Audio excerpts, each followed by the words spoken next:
늙으면 편해질 줄 알았어요. 근데 이상하게 나이 들수록 더 바빠지더라고요. 손주 병원비, 학원비, 집안일 전부 제 몫이 됐습니다. 이게 어떻게 시작된 건지 그 얘기부터 해볼게요. 해도 뜨기 전이었어요. 눈이 먼저 떠지면 그냥 일어납니다. 누가 시킨 것도 아닌데 그게 제 일이 된 지 오래됐거든요. 부엌 불 켜고 밥 올려놓고 물 끓여놓고 애들 나가기 전에 뭐라도 먹여야 마음이 놓이니까요. 그렇게 준비하고 있는데 방문이 열리더라고요. 며느리였어요. 어머니 아직 다 자요. 조금만 조용히 해주세요. 그리고 오늘 민재 병원 예약해놨으니까 학교 끝나면 바로 데리고 가세요. 접수 늦으면 오래 기다리는 거 아시죠? 저 출근 준비해야 돼요. 말을 한 번에 쭉 하더니 바로 들어가 버렸어요. 부탁이 아니라 일정 전달 같았죠. 아들도 넥타이 매면서 한마디 하더라고요. 엄마, 민재 체육복 세탁된 거 있지? 오늘 체육 있어. 베란다에 있다. 고마워. 고맙다는 말은 했는데 이상하게 고맙다는 느낌은 안 들었어요. 늘 있는 사람한테 하는 말 같아서요. 민재가 제 옆에 와 붙어요. 할머니, 나 또 기침나. 병원 가? 응, 학교 끝나면 바로 가자. 엄마는? 그 말에 그냥 웃었습니다. 애한테 뭐라고 하겠어요. 학교 끝날 시간 맞춰서 데리러 갔다가 바로 병원으로 갔죠. 접수하고 기다리고 진료 보고 의사가 뭐라 설명했는데 절반도 못 알아들었어요. 그냥 약 잘 먹이면 된다고만 들렸습니다. 수납 창구에서 부르더라고요. 보호자분 진료비랑 검사비에서 11만 2천 원입니다. 습관처럼 지갑을 꺼냈어요. 카드 내밀고 긁고 영수증 접어서 주머니에 넣었습니다. 약국에서도 또 계산하고요. 병원만 오면 왜 이렇게 돈이 나가는지 봉투 들고 나오는데 휴대폰이 울렸어요. 며느리였죠. 병원 끝났어요. 민재 약 꼭 먹이고 학원도 꼭 보내야 해요. 빠지면 또 전화 와요. 저 회의라 끊을게요. 대답도 다 듣기 전에 끊더라고요. 민재 손잡고 길 건너는데 애가 힘없이 매달립니다. 할머니, 그냥 집 가면 안 돼? 잠깐 망설였어요. 그래도 결국 학원 가방 다시 메워줬죠. 조금만 다녀오자. 금방 끝난다. 애를 들여보내고 혼자 집으로 돌아오는 길이었어요. 괜히 다리가 무겁더라고요. 아침부터 계속 걷기만 한 느낌이라 집에 돌아오니 오후였어요. 민재는 약 먹자마자 소파에 기대서 잠이 들더라고요. 애가 저렇게 늘어지면 재워야 하는데 저는 또 시간을 봤죠. 학원 시간 맞춰야 한다는 말이 자꾸 마음에 걸려서요. 결국 깨워서 가방 메워 보내고 집으로 돌아오는 길에 우편함을 한번 열어봤습니다. 봉투 하나가 꽂혀 있길래 그냥 들고 올라왔어요. 학원 이름이 적혀 있더라고요. 저녁에 며느리가 들어오자마자 그 봉투부터 보더니 바로 말하더라고요. 어머니 학원비 아직이래요. 이번 달 카드값이 좀 많아서요. 어머니가 먼저 좀 내주세요. 다음 달에 드릴게요. 오늘 안 내면 또 전화 온대요. 설명은 그게 다였어요. 이미 제가 낼 사람처럼 말하니까 다른 말이 붙질 않더라고요.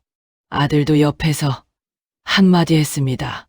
엄마, 우리 이번 달 좀 빠듯해. 엄마가 좀 해줘. 둘 다 같은 쪽을 보고 서 있는데 제가 제일 형편 나은 사람 같았어요. 그날 밤 방에 들어와서 통장을 꺼냈습니다. 낡은 종이 통장이요. 모서리 다 다른 거. 다음 날 은행 들러서 정리해야겠다 싶어서 동네 은행 가서 통장을 찍었어요. 기계 소리 나면서 줄줄 찍히더라고요. 병원, 약국, 학원. 오늘 쓴 돈들이 그대로 줄로 내려와 있었습니다. 한 줄, 또 한 줄을. 마지막 줄에 찍힌 잔고를 한참 봤어요. 지난달보다 훨씬 적더라고요. 괜히 날짜를 넘겨서 앞장도 다시 봤습니다. 비슷한 때인데도 숫자가 다르니까 괜히 제가 잘못 쓴 것 같아서요. 다시 넘겨봐도 그대로였어요. 통장 덮고도 한동안 손을 못 댔습니다. 부엌 쪽에서 며느리 목소리가 들렸어요. 이번 달 보험료도 나가야 되잖아. 자동이체 날짜 좀 바꿔놔야겠다. 보험료, 자동이체, 그 말이 괜히 제 통장 숫자랑 겹쳐서 들리더라고요. 손주 아픈 건 걱정이고 학원도 보내야 하고 다 맞는 말인데 이렇게 계속 나가면 제 건 뭐가 남을까 싶었습니다. 그날은 괜히 통장을 베개 옆에 두고 잤어요. 다음 날 아침이었어요. 눈 뜨자마자 통장부터 다시 가방에 넣었습니다. 괜히 들고 나가야 할 것 같더라고요. 숫자가 자꾸 마음에 걸려서요. 민재 등교시키고 나서 집에 들어오는데 며느리가 현관에서 저를 붙잡았어요. 출근 준비 다 해놓고 급한 얼굴이었죠. 말 길게 안 하더라고요. 늘 그렇듯이 필요한 말만 쭉. 어머니, 오늘 은행 좀 다녀오세요. 보험이랑 통신비 자동이체 날짜 바꿔야 돼요. 제 카드 쪽으로 몰리면 복잡해서요. 어머니 통장에서 나가는 게 정리하기 편해요. 도장하고 통장 여기 있어요. 제 손에 그냥 봉투를 쥐어줬어요. 부탁이 아니라 맡기는 느낌. 저는 그냥 받았습니다. 왜라는 말이 안 나오는지 모르겠어요. 입이 먼저 닫히더라고요. 은행 가서 번호표 뽑고 한참 앉아 있었죠. 창구에서 직원이 이것저것 묻는데 솔직히 잘 모르겠더라고요. 직원 어머니 자동이체 날짜 변경하고 보험료 계속 여기 통장에서 빠져나가게 해드릴까요? 잠깐 멈칫했어요. 제 돈인데 왜 허락받는 기분이 드는지. 그래도 결국 고개 끄덕였습니다. 도장 찍고 통장 다시 돌려받았어요. 밖으로 나오는데 괜히 다리가 무겁더라고요. 집에 와서 봉투 정리하려고 식탁에 통장 올려놨는데 며느리가 먼저 집어 들더라고요. 출근하기 전이었어요. 아무렇지 않게 넘겨보면서 말했습니다. 어머니, 요즘 병원비가 좀 많네요. 약값도 그렇고. 다음 달엔 조금 줄여야겠어요. 그 말이 이상했어요. 제가 쓴 것도 아닌데 제가 많이 쓴 사람 된 기분이라. 애가 아파서. 선비, 네, 알아요. 그래도 관리해야죠. 그 관리. 그 단어가 귀에 오래 남았습니다. 통장은 제 건데 관리는 며느리가 하는 느낌. 아들은 넥타이 매면서 한마디 덧붙였어요. 선미 말대로 하는 게 편해. 괜히 따로 하면 복잡해. 편하다고? 누가요? 저는 그냥 가만히 서 있었어요.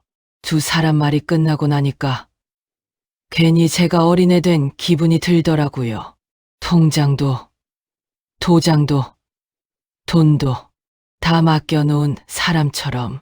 그날 오후에 시장에 반찬 좀 사러 나갔다가 미숙이를 만났습니다. 오랜만이었어요. 저 보자마자 한마디 하더라고요. 야, 너 얼굴 왜 이렇게 말랐냐? 아직도 네가 다 하지? 병원도 학원도 돈도. 왜 맨날 네 돈이냐? 그 말 듣는데 괜히 가슴이 쿡 찔리더라고요. 아무 말 못하고 웃기만 했습니다. 집에 돌아오는 길에 괜히 손이 가방 안 통장 쪽으로 갔어요.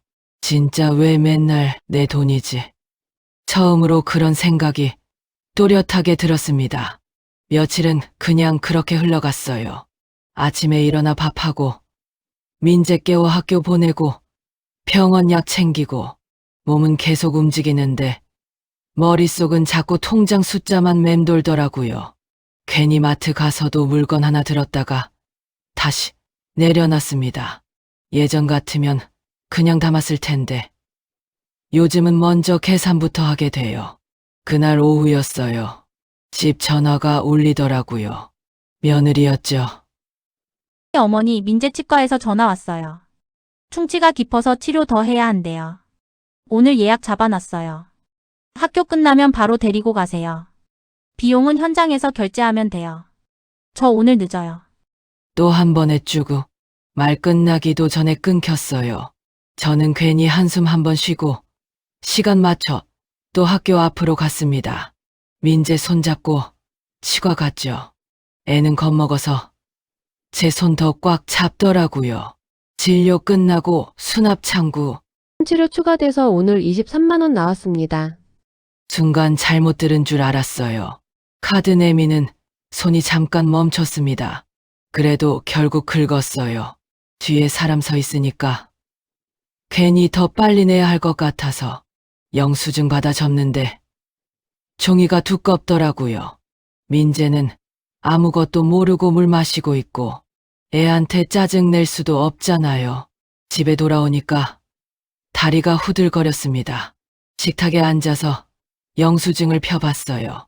숫자가 유난히 크게 보이더라고요.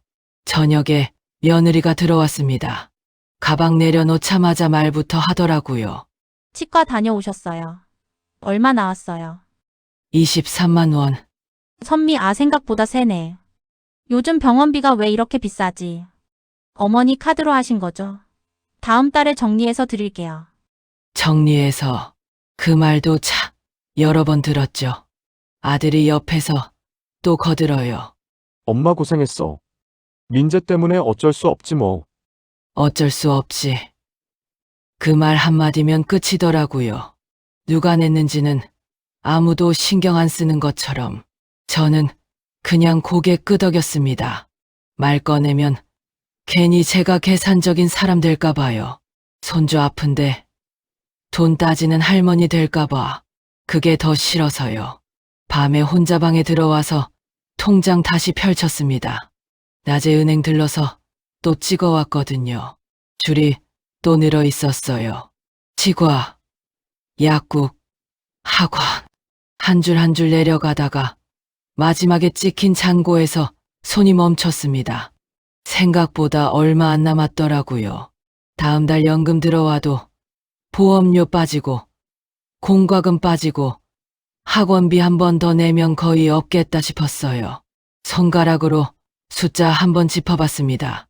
괜히 눈이 뜨거워지길래 얼른 덮었어요. 그날 처음으로 무서웠습니다.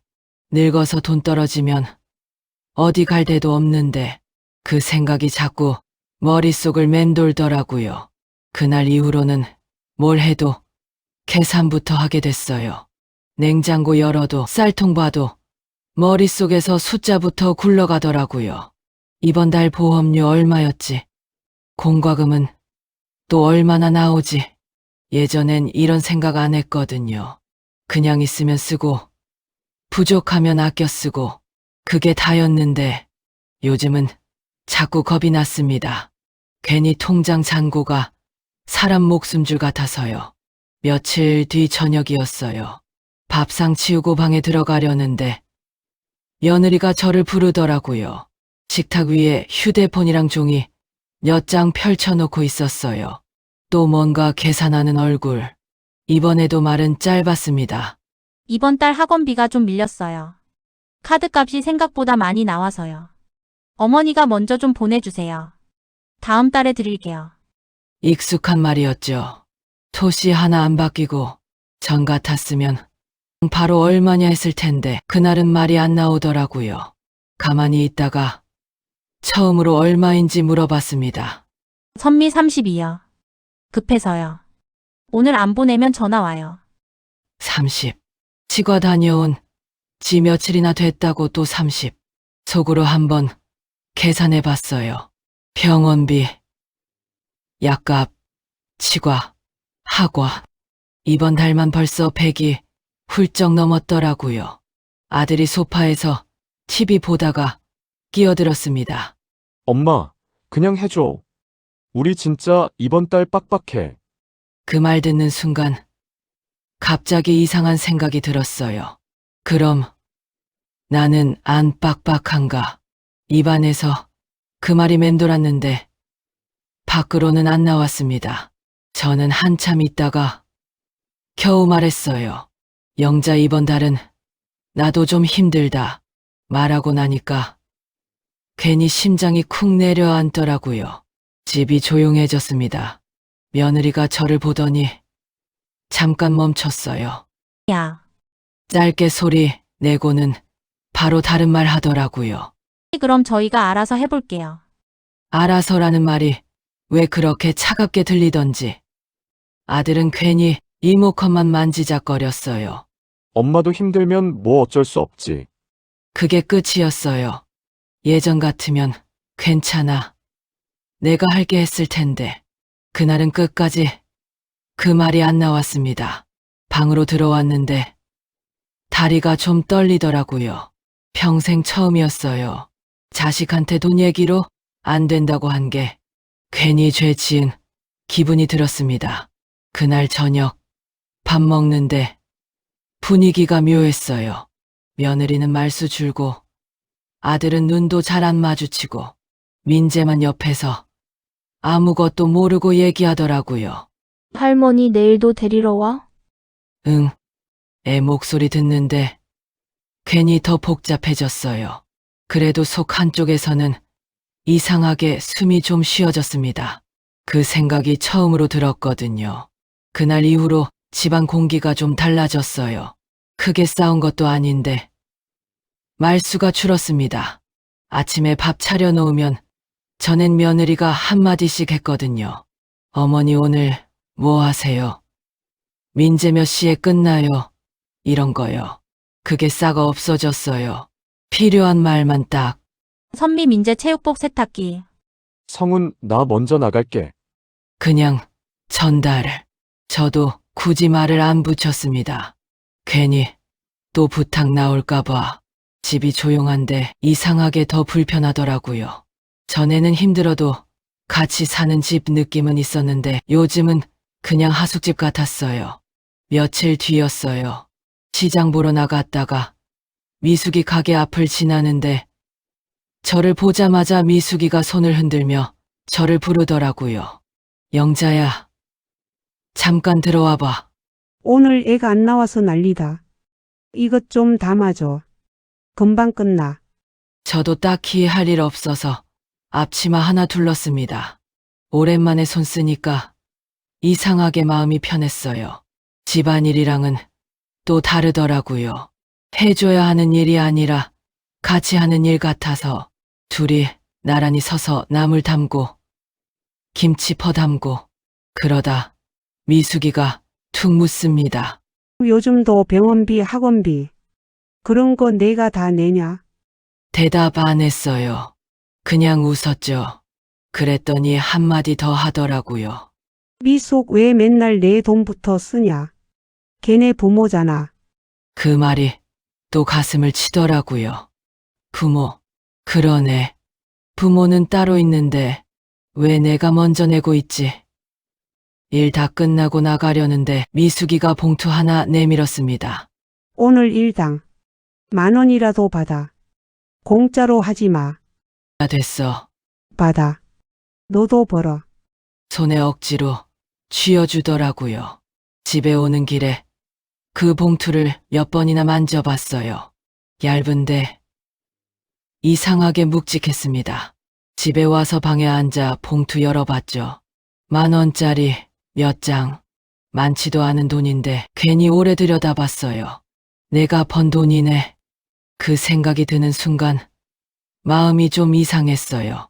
평생 일은 많이 했는데 내 돈이라고 느낀 적이 별로 없었거든요. 남편 생활비, 아들 학비, 집세, 병원비. 항상 어디론가 바로 나갔지.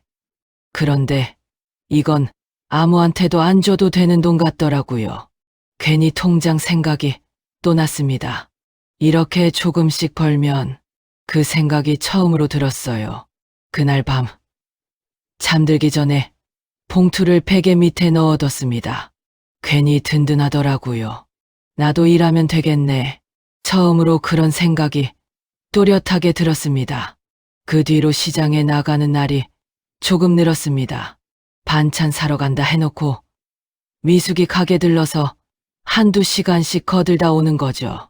누가 시킨 것도 아닌데 몸 움직이면 괜히 마음이 편했어요. 집에만 있으면 자꾸 생각이 많아지거든요. 미숙이는 말이 짧았습니다. 이것 좀 담아. 계산 좀 봐. 이거 들고 나가. 그런데 이상하게 그 말들은 하나도 기분이 안 나빴어요. 해줘야 되는 사람이 아니라 같이 일하는 사람 같아서요. 일 끝나면 꼭 봉투 하나 쥐어줬습니다. 오늘 것도 가져가. 됐다니까. 됐긴 뭐가 돼. 이랬으면 받는 거지. 집에 오는 길에 그 봉투가 자꾸 손에 잡혔어요. 이렇게 하루 10,000원, 20,000원이면 괜히 혼자 계산해 봤습니다. 며칠 모으면 병원비 한 번은 되겠구나 싶더라고요. 그날 저녁이었어요. 집에 들어가 보니까 식탁에 또 서류가 펼쳐져 있더라고요. 며느리가 계산기 두드리고 있었어요. 무슨 일인가 싶어 가만히 서 있었죠. 며느리가 고개도 안 들고 말했습니다. 어머니 다음 주에 민재 학원비랑 체험학습비 같이 나가요. 한 50 정도 돼요. 이번엔 조금 빨리 준비해 주세요. 50. 말을 아무렇지 않게 하더라고요. 50만 원이 무슨 5,000원처럼. 저는 한참 있다가 입을 열었습니다. 지난달에도 내가 냈지. 잠깐 조용해졌어요. 며느리가 그제야 저를 보더니 말했습니다. 네, 그래서요. 그래서요. 그 두 글자가 이상하게 서늘했습니다. 아들이 옆에서 또 끼어들었죠. 엄마, 이번 한 번만 더 해줘. 우리 진짜 이번 달 힘들어. 그 말을 듣는데 갑자기 머릿속에 통장 줄이 쭉 떠오르더라고요. 병원, 치과, 학원, 보험, 줄줄이 찍혀있던 그 숫자들, 그리고 베개 밑에 넣어둔 봉투 생각도 났어요. 저는 천천히 말했습니다. 나 이제 좀 못하겠다. 말하고 나니까 제 귀가 먼저 놀랐어요. 못하겠다는 말을 진짜로 해버렸네 싶어서. 며느리 표정이 굳었습니다. 어머니가 안 해주시면 저희가 어떻게 해요? 부모는 너희잖아. 그 말이 저절로 튀어나왔어요. 처음이었어요. 그런 말을 해본 게. 식탁 위 공기가 딱 멈춘 것 같더라고요. 아들은 괜히 목소리 낮추며 말했어요. 엄마, 왜 그래? 갑자기. 갑자기. 그 말이 웃겼습니다. 몇 년을 해왔는데 제가 하루 안 한다고 갑자기라니. 저는 더 말 안 했어요. 그냥 방으로 들어왔습니다. 문 닫고 앉아있는데 밖에서 작은 소리로 둘이 얘기하는 게 들렸어요. 무슨 말인지는 잘 안 들리고 제 얘기인 것만 알겠더라고요. 괜히 가슴이 두근거렸습니다. 무섭기도 하고 속이 후련하기도 하고 이상한 기분이었어요. 나도 이제 그만해야겠다. 그 생각이 점점 또렷해졌습니다. 그날 밤은 잠이 잘 안 오더라고요. 괜히 뒤척이기만 했습니다. 방 밖에서 작은 소리로 얘기하는 게 계속 들렸어요. 제 얘기겠죠. 말은 안 들리는데 기분이 딱 그렇더라고요. 괜히 눈 감고 누워있는데 머릿속에 숫자랑 말들이 계속 돌았습니다. 50만 원. 부모는 너희잖아. 어머니가 안 해주시면 저희가 어떻게 해요? 제가 잘못한 건가 싶다가도 또 억울하고. 그런데 한편으로는 이상하게 마음이 좀 가벼웠어요. 처음으로 제 입으로 못한다고 했으니까요. 아침에 일어났는데 집안 분위기가 더 조용했습니다. 며느리는 인사도 짧게 저 먼저 나갈게요. 아들은 눈도 잘 안 마주치고 성은 다녀올게. 민재만 제 옆에 붙었어요. 할머니 오늘도 데리러 와? 응. 애 손잡고 학교까지 데려다 주는데 괜히 발걸음이 느렸습니다. 학교 앞에서 손 놓는데 민재가 갑자기 묻더라고요. 할머니 우리 집 왜 요즘 조용해? 순간 말이 막혔어요. 그냥 다 바쁘고 힘들어서 그렇지. 애 앞에서 무슨 말을 하겠어요. 집에 돌아오는데 문득 이런 생각이 들었습니다. 내가 없어도 잘 돌아가겠지? 그런데 바로 아니겠더라고요. 병원, 학원, 밥, 빨래 다 누가 할까? 그 생각하다가 또 웃겼어요. 맨날 내가 다 했으니까 그렇게 느끼는 거겠죠. 집에 들어와서 가만히 앉아 있다가 통장을 꺼냈습니다. 어제 은행에서 또 찍어온 거. 줄이 또 하나 늘어 있었어요. 공과금 빠진 줄. 잔고를 한참 봤습니다. 이대로 가면 진짜 몇 달 못 버티겠다 싶더라고요. 그때 베개 및 봉투가 생각났어요. 꺼내서 세어봤습니다. 10,000원짜리 몇 장 더 늘었더라고요. 며칠 도왔다고 이만큼 크진 않은데 이상하게 제 숨통이 트이는 돈이었어요. 그 순간 마음 한쪽이 딱 정리됐습니다. 계속 이렇게 살 수는 없겠다. 오후에 또 미숙이 가게로 갔어요. 일부러요. 들어가자마자 말했습니다. 나 여기서 일 좀 더 하면 안 되냐? 미숙이가 저를 빤히 보더니 툭 던졌어요. 이제 정신 차렸냐?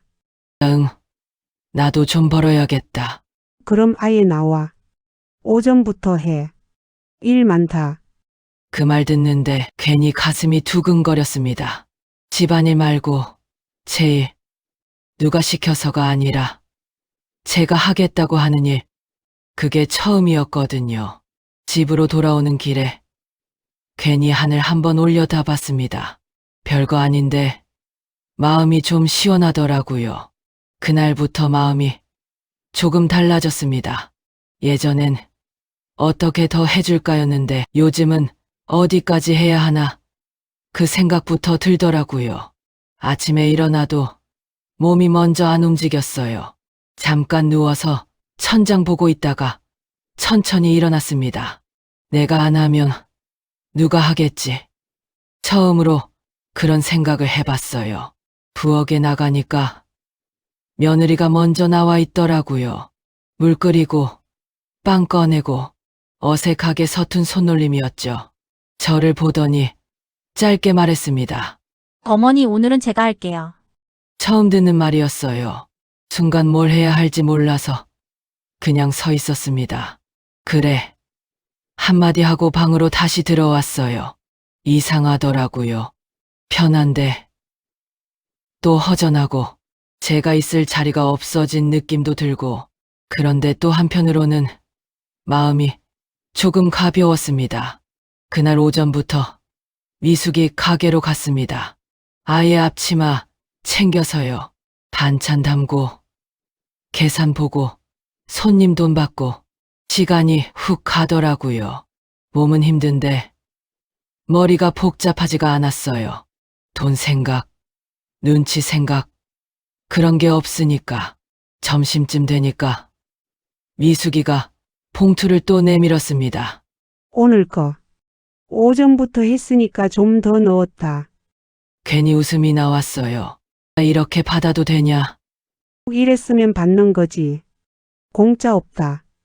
그 말이 그렇게 고맙더라고요. 공짜 없다. 누구는 제 시간을 공짜처럼 쓰는데 집에 돌아오니까 오후였어요. 거실이 좀 어수선했습니다. 설거지 쌓여 있고 빨래 널려 있고 며느리가 전화 붙들고 짜증 섞인 목소리로 말하더라고요. 오늘 회사 늦을 것 같아요. 애 병원도 못 갔고 네, 죄송합니다. 저를 보더니 잠깐 멈췄다가 말했습니다. 어머니, 오늘 민재 병원 못 갔어요. 저는 가만히 있다가 대답했어요. 그래, 전처럼 내가 갔다 올까? 그 말이 안 나왔습니다. 며느리도 더 말 안 하더라고요. 그날 저녁 아들이 퇴근해서 한숨부터 쉬었습니다. 집안일이 왜 이렇게 많냐? 괜히 웃겼어요.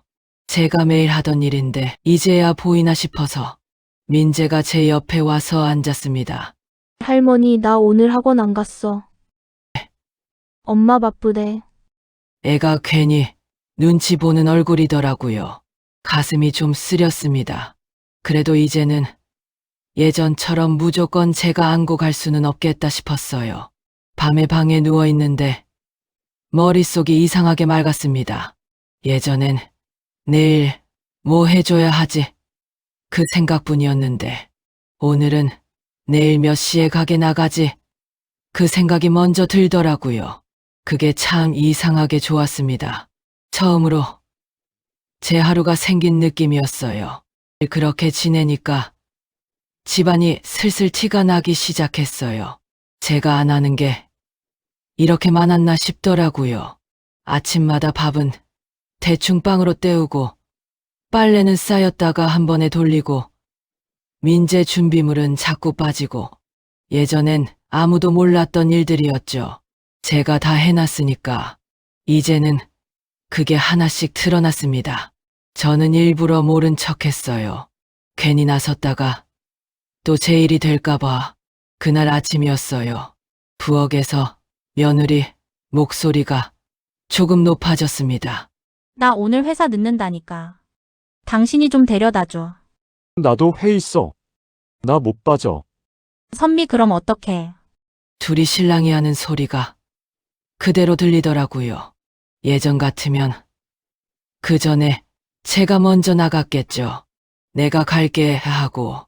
그런데 그날은 가만히 앉아 있었습니다. 일부러 귀 막은 것처럼. 잠깐 후에 민재가 울상을 하고 제 방문을 열었어요. 엄마 아빠 싸워. 그 말 듣는데 가슴이 철렁했어요. 애한테 화풀이 하는 건 아니니까. 그래서 그날은 조용히 일어났습니다. 오늘은 할머니가 데려다 줄게. 민재 손잡고 학교까지 데려다 주는데 애가 제 손을 꼭 잡더라고요. 할머니가 제일 좋아. 그 말 듣는 순간 괜히 마음이 흔들렸어요. 이래서 내가 못 끊지. 그래도 속으로는 계속 되뇌었습니다. 오늘만이다. 집에 돌아오니까 며느리가 숨 돌리며 말했습니다. 어머니 죄송해요. 오늘만 좀. 죄송해요. 처음 듣는 말이었어요. 짧았지만 분명히 들렸습니다. 저는 그냥 고개만 끄덕였어요. 다음부턴 니들이 알아서 해. 말이 생각보다 단단하게 나왔습니다. 며느리가 잠깐 멈칫하더라고요. 아들도 옆에서 조용히 서 있고 예전 같으면 엄마가 좀 해줘 했을 텐데 그날은 아무 말 안 했습니다. 그날 오후 미숙이 가게에서 일하고 있는데 아들한테 전화가 왔어요. 목소리가 평소보다 작더라고요. 엄마, 요즘 계속 거기 나가? 응, 일한다. 엄마 일하는 거 힘들지 않아? 그 말이 참 늦게 나오더라고요. 저는 그냥 담담하게 말했어요. 집에 있는 게 더 힘들다. 말하고 나니까 제 마음이 더 놀랐습니다. 진짜였거든요. 몸은 힘들어도 여기서는 눈치 안 봐도 되고 돈도 제가 번 거고 누구 허락도 필요 없으니까. 전화를 끊고 나니까 괜히 웃음이 났습니다. 이제야 좀 사는 것 같다. 그 생각이 처음으로 들었어요. 며칠 지나니까 집에서 저를 찾는 소리가 눈에 띄게 줄었습니다. 예전엔 하루에도 몇 번씩 불렸거든요. 어머니, 이것 좀. 어머니, 민재 좀. 어머니, 은행 좀. 그 말이 싹 사라졌어요. 대신 집안이 자꾸 엉키더라고요. 냉장고 열어보면 반찬이 뚝 끊겨 있고 민재 준비물은 빠지고 세탁기엔 젖은 빨래가 그대로 들어있고 저는 일부러 못 본 척했습니다. 괜히 손대면 또 제 일이 될까 봐요. 아침 먹고 슬쩍 나가서 미숙이 가게로 가는 게 이제 제 하루가 됐습니다. 앞치마 메고 서 있으면 마음이 이상하게 편해요. 영자 이모하고 구르는 손님도 생기고 계산대 맡겨놓고 미숙이 잠깐 나갔다 오기도 하고 괜히 제가 사람 된 느낌이랄까. 그날도 반찬 담고 있는데 가게 문이 덜컥 열렸습니다. 고개 들었더니 아들이 서 있더라고요. 순간 깜짝 놀랐어요. 엄마, 회사 옷 그대로였어요. 넥타이 풀지도 못한 얼굴. 웬일이냐. 가게 한쪽에 서서 한참 말을 못하더니 겨우 꺼냈습니다. 집이 좀 엉망이야. 괜히 웃음이 났어요. 원래 그런 거다. 아니, 엄마 있을 땐 몰랐는데. 그 말이 묘하게 걸렸습니다. 있을 땐 몰랐다. 제가 있었던 게 아니라 그냥 공기처럼 썼던 거겠죠. 아들이 한숨 쉬더니 말했어요. 민재도 엄마만 찾고 선미도 회사 계속 늦고 나도 정신없고. 듣고 있는데 괜히 남 얘기 같더라고요. 예전엔 그 말 들으면 바로 따라 나섰을 텐데 그날은 그냥 계산대 정리하면서 말했습니다. 그래서 아들이 잠깐 멈칫했어요. 집에 좀 일찍 들어와 줄 수 있어? 결국 그 말이더라고요. 저는 한참 생각하다가 말했습니다. 나도 일한다. 알아 근데. 니들 살림은 니들이 해야지. 말이 조용히 나왔는데 괜히 단단했습니다. 아들이 고개를 푹 숙이더라고요. 그 모습 보니까 괜히 마음이 약해질 뻔했어요. 그래도 이번엔 그냥 넘기지 않으려고 했습니다. 평생 한 번도 안 해본 걸 해보는 중이니까. 민재 보고 싶으면 내가 보러 갈게. 근데 예전처럼은 못한다. 한 줄로 딱 잘랐습니다. 아들이 천천히 고개 끄덕였어요. 알았어. 그 말 듣는데 괜히 가슴이 먹먹했습니다. 싸운 것도 아닌데 뭔가 선을 긋는 느낌이라 아들이 돌아가고 나서 미숙이가 툭 말하더라고요. 이제야 사람 됐다. 뭐가? 내 인생 내가 챙기는 거. 괜히 웃었습니다. 집으로 돌아가는 길. 발걸음이 전보다 가벼웠어요. 누구 눈치도 안 보고 누구 허락도 안 받고 그냥 제가 가고 싶은 시간에 집으로 가는 거. 그게 이렇게 편한 줄 70평생 처음 알았습니다. 이제 좀 나답게 사는 것 같다. 그 생각이 계속 맴돌았어요. 아들이 가게에 다녀간 뒤로 집에서 전화가 조금씩 오기 시작했어요. 예전처럼 당장 와달라 그런 건 아니고 어딘가 조심스러운 목소리였죠. 그날 오후에도 반찬 담고 있는데 휴대폰이 울렸습니다. 며느리였어요. 잠깐 망설이다가 받았습니다. 어머니 어디세요? 전엔 어머니, 지금 어디예요? 민재 좀, 이렇게 바로 본론이었거든요. 오늘은 앞에 말이 하나 붙었더라고요. 시장. 안 해. 그러더니 말했습니다. 혹시 오늘 민재 학교만 좀 봐주실 수 있어요? 제가 병원 예약이 있어서요. 좀 봐주실 수 있어요. 그 말이 이상하게 낯설었어요. 부탁처럼 들렸거든요. 전엔 항상 하세요였는데 저도 바로 대답 안 했습니다. 일부러 괜히 숨 한 번 고르고 말했어요. 몇 시? 3시요. 학교 앞에서요. 그때 갈게. 감사합니다. 전화 끊고 한참 가만히 서 있었어요. 감사합니다. 그 말을 며느리한테 들은 게 처음 같더라고요. 말 한마디가 이렇게 다르네. 괜히 마음이 묘했습니다. 예전 같으면 하루 종일 끌려다니듯 했을 텐데 오늘은 제가 시간을 정하고 제가 간다고 한 거니까 해주는 것이 아니라 도와주는 것 같았어요. 3시 맞춰 학교 앞에 갔습니다. 민재가 저 보자마자 뛰어오더라고요. 할머니, 가방 던지듯 안기는데 가슴이 쿵했습니다. 왜 요즘 집에 늦게 와? 할머니, 일해. 무슨 일? 돈 버는 일. 애가 눈 동그랗게 뜨더니 웃어요. 그럼 나중에 나 과자 사줘. 그래. 그 말 듣는데 괜히 웃음이 나왔습니다. 사줘야지가 아니라 사줄 수 있다는 기분이 처음 들었거든요. 집에 데려다주고 바로 나오려는데 며느리가 현관에서 절 붙잡았습니다. 잠깐 머뭇거리더니 말하더라고요. 어머니 요즘 많이 힘드시죠? 순간 잘못 들은 줄 알았어요. 그 사람이 그런 말을 할 줄은 몰랐거든요. 뭐가? 그동안 제가 너무 당연하게 부탁한 것 같아서요. 말이 서툴렀어요. 익숙하지 않은 사람처럼. 그래도 그 말이 이상하게 오래 남았습니다. 저는 그냥 짧게 말했어요. 나도 이제 내 살림 해야지.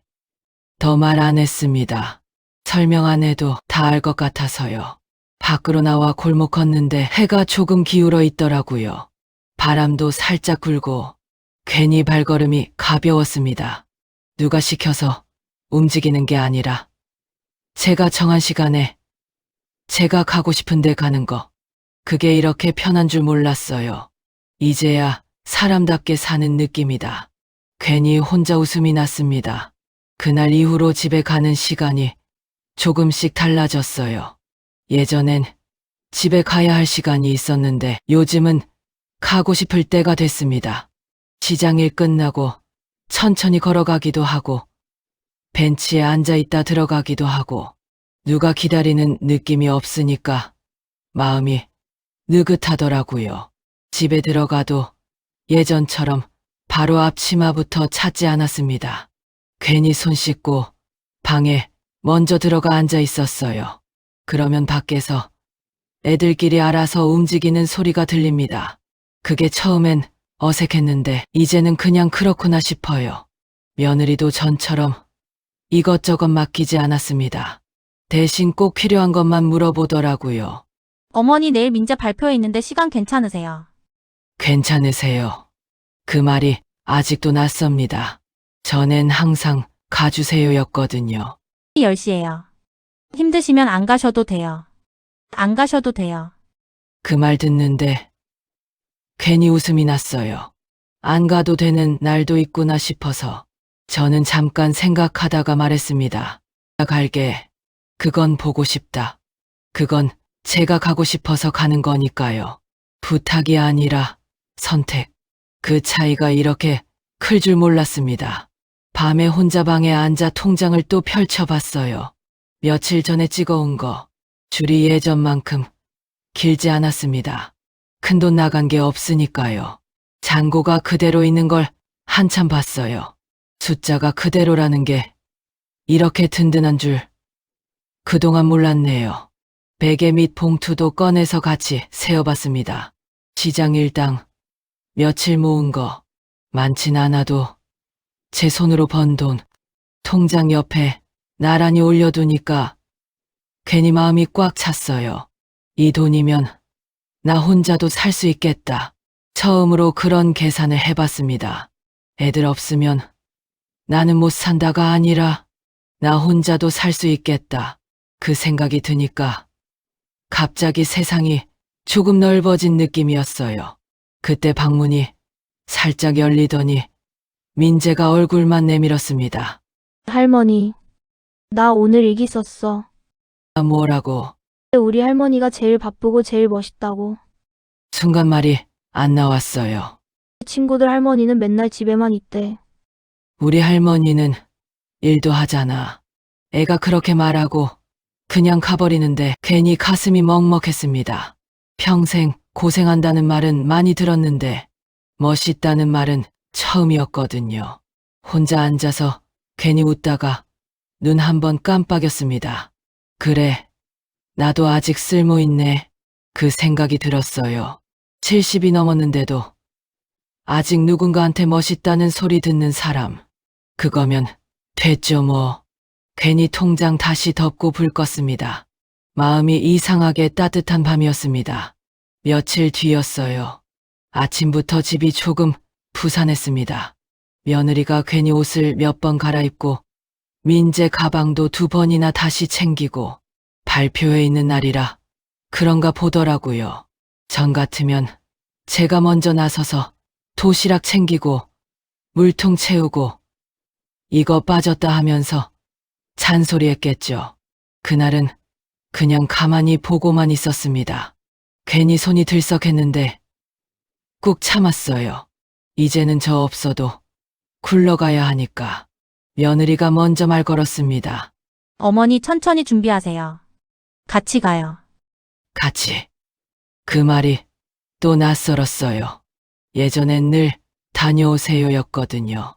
저는 보내는 사람이었고 오늘은 같이 가는 사람이더라고요.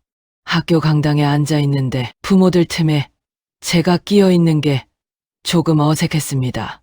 다들 엄마 아빠인데 저만 할머니니까요. 그래도 민재가 무대 위에서 저 찾는 눈이 보이더라고요. 손 흔들어 주니까 애가 괜히 더 크게 인사했습니다. 그거 하나로 충분했어요. 집으로 돌아오는 길 며느리가 조용히 말했습니다. 어머니 요즘 가게 일 계속하세요. 응. 힘들지 않으세요? 전 같으면 괜찮다 하고 끝냈을 텐데 그날은 그냥 솔직하게 말했어요. 힘들긴 하지. 그래도 마음은 편하다. 며느리가 고개 끄덕이더라고요. 저도 요즘 좀 느꼈어요. 어머니가 그동안 다 해주셨다는 거. 잠깐 말 멈추더니 덧붙였습니다. 너무 당연하게 생각했어요. 그 말을 듣는데 괜히 뭐라고 해야 할지 모르겠더라고요. 사과 같기도 하고 변명 같기도 하고 그래도 예전 같으면 절대 안 했을 말이니까요. 저는 그냥 짧게 말했습니다. 이제 각자 살림하면 된다. 더 길게 말 안 했어요. 서운한 얘기 꺼내봤자 지난 일이고 앞으로만 보면 되니까. 집에 와서 신발 벗는데 아들이 거실에서 저를 불렀습니다. 성훈, 나 생각 좀 해봤는데 괜히 또 돈 얘기인가 싶어 몸이 먼저 굳었어요. 엄마 통장 이제 엄마가 직접 관리해. 우리가 괜히 맡아둔 것 같아서. 순간 말이 안 나왔습니다. 그게 원래 제 건데 돌려준다는 말이 왜 이렇게 크게 들리는지 아들이 통장이랑 도장을 제 손에 쥐어줬어요. 엄마 돈은 엄마가 써. 그 말 듣는데 괜히 눈이 따끔했습니다. 평생 벌어서 다 자식한테 썼는데 이제야 그런 말을 듣네요. 저는 그냥 받았습니다. 그래. 짧게 대답했는데 속이 꽉 찬 느낌이었어요. 방에 들어와 통장 다시 펼쳤습니다. 줄이 그대로 있는 걸 한참 보고 괜히 손으로 한번 쓸어봤어요. 이제 진짜 내 거네. 그 생각이 들었습니다. 누가 대신 관리하는 돈 말고 눈치 보며 쓰는 돈 말고 그냥 제 돈. 그게 이렇게 든든한 줄 이제야 알았네요. 창밖이 어둑해지고 있었어요. 괜히 창문 열어 바람 한번 들였습니다. 숨이 길게 나오더라고요. 이 정도면 잘 살고 있는 거지 뭐. 혼자 그렇게 중얼거렸습니다. 통장을 다시 제 손으로 쥔 날부터 마음이 이상하게 단단해졌습니다. 똑같은 집인데도 똑같은 방인데도 제 자리 하나가 제대로 생긴 느낌이었어요. 예전엔 항상 얹혀 사는 사람 같았거든요. 밥도 해주고 애도 봐주고 돈도 내면서 왜 늘 눈치 보면서 살았는지 이제 와서 생각하면 좀 웃깁니다. 아침에 눈 뜨면 먼저 통장부터 만져봤어요. 확인하려는 게 아니라 그냥 내 거라는 느낌 때문에요. 괜히 마음이 든든해서 그날도 평소처럼 시장에 나갔습니다. 앞치마 메고 반찬 담고 손님들하고 시시한 얘기하고 이모 김치 좀 더 줘요. 오늘 나물 싸네. 또 와요. 그 말들이 그렇게 좋더라고요. 누구 엄마도 아니고 누구 할머니도 아니고 그냥 영자 이모 제 이름으로 불리는 게 참 오랜만이었습니다. 일 끝나고 집에 천천히 걸어오는데 괜히 발걸음이 가벼웠어요. 예전엔 집에 가면 또 뭐 해야 하나 걱정부터 했는데 요즘은 오늘은 뭐 먹을까? 그 생각뿐이거든요.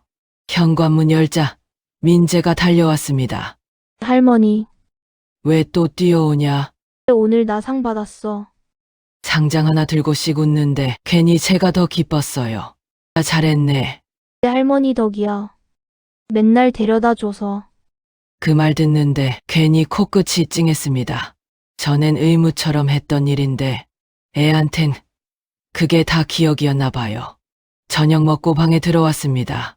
통장, 봉투, 안경, 3개를 나란히 놓고 앉았어요.